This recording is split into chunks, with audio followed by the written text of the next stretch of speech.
మెట్రోపాలిటన్లో అందరికీ సమాన పౌర సేవలట. ఇందుకు సమగ్ర ప్రణాళిక సిద్ధం చేస్తాం. నేడు 3 కార్పొరేషన్ల తొలి స్థాయి సంఘ సమావేశమట. ఈనాడుతో ప్రత్యేక అధికారి జయేష్ రంజన్ అట. మొత్తం మనోడు చేతులు పెట్టిరిగా. పిసిసి అధ్యక్షుడిగా రేవంత్ రెడ్డి ఉన్నప్పుడు ఇదే జయేష్ రంజన్ మీద మాట్లాడిన మాటలు ఒకసారి గుర్తు చేసుకోండి. ఇప్పుడు నవీన్ మిట్టల్ లాంటి వాళ్ళకి, జయేష్ రంజన్ లాంటి వాళ్ళకి, వీళ్ళకే మొత్తం వ్యవహారాలన్నీ కట్టబెట్టిండు. ఇక దాని తెర వెనక ఏందన్నది సరే అది పక్కన పెడితే, ఈ ఈ ఈ మీటింగ్ దేనికోసం అంటే హైదరాబాద్ని 3 కార్పొరేషన్స్ కింద డివైడ్ చేసిరు. నిన్న మనం చూసినాం, జీవో వచ్చింది. దానికి ప్రత్యేకంగా కమిషనర్ల నియామకం కూడా జరిగింది. సో ఆ జీవో నెంబర్ 55 ప్రకారంగా గ్రేటర్ హైదరాబాద్ మున్సిపల్ కార్పొరేషన్ దాదాపు ఇక్కడ 71 లక్షల జనాభా ఉన్నారు. అండ్ సైబరాబాద్ మున్సిపల్ కార్పొరేషన్ రెండోది, ఈ షేర్లింగంపల్లి, కుత్బులాపూర్ ఏరియాలను కలుపుతూ, ఈ జోన్లు కలుపుతూ. And next Malkajgiri municipal corporation మూడోది, ఎల్బీ నగర్, ఉప్పల్ ఈ ప్రాంతాలను కలుపుతూ దీన్ని ఏర్పాటు చేశారు. సో ఈ Cyberabad municipal corporation, Malkajgiri corporation రెండు సో సమానంగా 31 లక్షలు 36 లక్షల జనాభా ఉన్నవి. గ్రేటర్ హైదరాబాద్ మాత్రం పెద్దదే, దాదాపు 70 లక్షల పైన జనాభా ఉన్న ప్రాంతంగా డివైడ్ చేశారు. అంటే కోర్ హైదరాబాద్ని మొత్తం గ్రేటర్ హైదరాబాద్ కింద పెట్టిరు. ఈ ఔటర్కి అటు ఇటు ఉన్న ఈ రెండింటిని కూడా 2 కార్పొరేషన్స్గా డివైడ్ చేశారు. ఇప్పుడు జీవో అయిపోయింది, గెజిట్ రావాలి, దెన్ నెక్స్ట్ ఎలక్షన్స్కి వెళ్లాల్సి ఉంటుంది. మొన్న జరిగిన అంటే మొన్నటి వరకు ఉన్న ఈ జిహెచ్ఎంసీ కార్పొరేటర్ల పదవీకాలం ముగిసింది మొన్న మంగళవారానికి. సో వాళ్ళ పదవీకాలం అయిపోయింది. నెక్స్ట్ ఏం చేయాలంటే ఇప్పుడు 3 కార్పొరేషన్లకు ఎలక్షన్ జరగాలి. 3 మేయర్లు, కార్పొరేటర్లు వస్తారు ఆయా పరిధిలో. సో 3 భాగాలుగా డివైడ్ చేసిరనమాట. సో అయితే ఇవాళ ఆ మీటింగ్ ఉందట. జిహెచ్ఎంసీ విస్తరణతో శివారు మున్సిపాలిటీలు, కార్పొరేషన్లు అంతర్భాగమైనవి.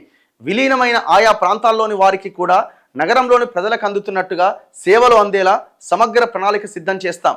మెట్రోపాలిటన్ ప్రాంత ప్రజలందరికీ సమాన పౌర సేవలు, మౌలిక సదుపాయాలు అందించడమే లక్ష్యం. శివారు మున్సిపాలిటీల సిబ్బందికి అవసరమైన శిక్షణ ఇచ్చి మెరుగైన ప్రణాళిక అందించి అమలు చేస్తాం అని మెట్రోపాలిటన్ ఏరియా ప్రత్యేక ప్రధాన కార్యదర్శి, రాజధానిలోని 3 కార్పొరేషన్ల ప్రత్యేక అధికారి జయేష్ రంజన్ తెలిపారు. ఆ 3 కమిషనర్లు వాళ్ళకి పైన ఈయనమాట. జిహెచ్ఎంసీ పునర్విభజనలో భాగంగా ఏర్పాటైన జిహెచ్ఎంసీ, సైబరాబాద్, మల్కాజ్గిరి మున్సిపల్ కార్పొరేషన్ల మధ్య సమగ్ర మొబిలిటీ ప్రణాళిక రూపొందించబోతున్నట్టుగా తెలిపారు. వాటి పరిధిలోని కీలకమైన అంశాలపైన గురువారం తొలి స్థాయి సంఘ సమావేశం జరుగుతుందని, ఈ సమావేశంలో కొన్ని నిర్ణయాలు తీసుకుంటామని చెప్పారు. రాజధానిలో నయా పాలన షురు. 3 కార్పొరేషన్ల ప్రత్యేక అధికారిగా జయేష్ రంజన్, కమిషనర్లుగా కర్ణన్, సృజన, వినయ్ కృష్ణారెడ్డి. నిన్న వాటికి సంబంధించిన జీవోలు వచ్చేసినాయి. ఇప్పుడు మిగిలింది ఏంటంటే నెక్స్ట్ ఎలక్షన్సే. మరి ఈ ఎలక్షన్ ఎప్పుడు పెడతారన్నది చూడాలి. మేబీ నేను అనుకోవడం ఈ ఎంపీటీసీ, జెడ్పీటీసీ తర్వాత ఎలక్షన్స్ పెట్టే అవకాశం ఉన్నదని అంటున్నారు. చూడాలి మరి ఎట్లా ఏం చేస్తారు అన్నది.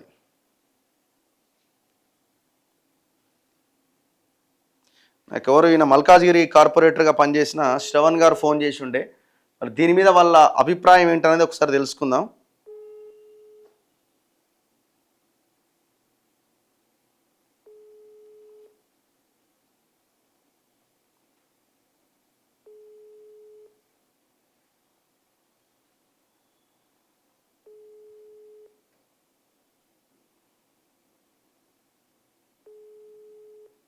హలో శ్రవణ్ గారు. Sir good morning sir. Good morning. ఇప్పుడు మీరు లైవ్ లో ఉన్నారు సార్. ఇప్పుడు హైదరాబాద్, మీరు మల్కాజ్గిరి కార్పొరేటర్ కదా? అవును సార్. మీరు జిహెచ్ఎంసీ నుంచి మల్కాజ్గిరి మున్సిపల్ కార్పొరేషన్ పోయినట్టున్నారు. ఇప్పుడు మల్కాజ్గిరి మున్సిపల్ కార్పొరేషన్ చేస్తారు. ఇప్పుడు ఏంది ఓవరాల్ గా ఇది మంచి డెసిషన్ ఏనా? ఏం జరగబోతున్నది సార్? ఇప్పుడు నేను మొన్ననే జనవరి 31న జిహెచ్ఎంసీ లో బడ్జెట్ సమావేశం చెప్పారు. దానిలో నేను 30 నిమిషాలు మాట్లాడడం జరిగింది. ఫస్ట్ క్వశ్చన్ ఇదే అడిగా, మీరు బడ్జెట్ పెడుతున్నారు, మరి నగరంలో ఏ చిన్న పిల్లల్ని అడిగినా సరే 3 కార్పొరేషన్ల కింద డివైడ్ చేస్తారని చెప్తా ఉన్నారు. మరి సింగిల్ కార్పొరేషన్ బడ్జెట్ పెట్టినప్పుడు ఈ 3 కార్పొరేషన్లని ఈ బడ్జెట్ ఏ విధంగా డివైడ్ చేస్తారు? అంటే నెక్స్ట్ నడిపించేటువంటి ఈ ఆర్థిక సంవత్సరం మొత్తం కూడా ఏ విధంగా ఖర్చులు ఉండాలి, ఆదాయ వ్యయాలు ఏ విధంగా ఉండాలి? ఆదాయం అనేది ఇప్పుడు సింగిల్ కార్పొరేషన్ మీదనే ఉంది కదా. అవునవును. ఆస్తుల విభజన లేకపోతే ఈ బడ్జెట్ ని పంచడం అనేది జరగాలి కదా. అంతే కదా. ఇప్పుడు జిహెచ్ఎంసీ కోర్ ఏరియా నుంచే బడ్జెట్ వస్తుంది.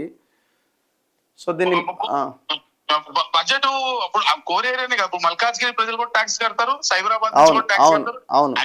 ఇంకా మాట్లాడితే సార్ వాస్తవానికి సైబరాబాద్ నుంచి మల్కాజ్గిరి నుంచి ఆదాయం ఎక్కువ ఉన్నటువంటి అంటే town planning revenue real estate ఎక్కువ ఉంటది కదా, ఎక్కువ ఉంటది కాబట్టి ఇన్కమ్ ఎక్కువ ఉన్నటువంటి ప్రాంతాలు బేసికలీ. అటువంటి ప్రాంతాల్లో మరి ఆదాయాన్ని ఇప్పుడు బడ్జెట్ ఇయర్ ఆల్రెడీ ఇప్పుడు మనము ఫిబ్రవరిలో ఉన్నాం, ఆల్రెడీ ఇప్పుడు బడ్జెట్ డిసైడ్ చేయాల్సినటువంటి టైంలో సింగిల్ బడ్జెట్ పెట్టారు. ఏ విధంగా చేశారని అడుగుతా ఉన్నాం. సెకండ్, అధికారులు ఇప్పుడు మల్కాజ్గిరి కార్పొరేషన్ సంబంధించి వినయ్ కృష్ణారెడ్డి గారు ఒక అడిషనల్ కమిషనర్ గా పెట్టారు, ఆయనే కమిషనర్ గా చేశారు. అదే మాట ఆ రోజు కూడా చెప్పాం మనము. ఆయన ఇప్పుడు ఈ అనుభవం లేనటువంటి అనేక మంది ఐఏఎస్ లను లేకపోతే డీసీలను తీసుకొచ్చేసి మొత్తం మల్కాజ్ కార్పొరేషన్ లో ఉంచారు. అంటే డిప్యూటీ కమిషనర్ నుంచి మొదలు పెట్టుకుంటే కమిషనర్ వరకు కూడా అందరు కూడా విలేజెస్ నుంచి అంటే జిహెచ్ఎంసీ ప్రాంతాల్లో నుంచి కాకుండా వేరే ప్రాంతాల నుంచి డైరెక్టర్ రావడం వల్ల జిహెచ్ఎంసీ అనేది చాలా సంక్లిష్టమైనది, కాంప్లెక్స్ ఉన్నది.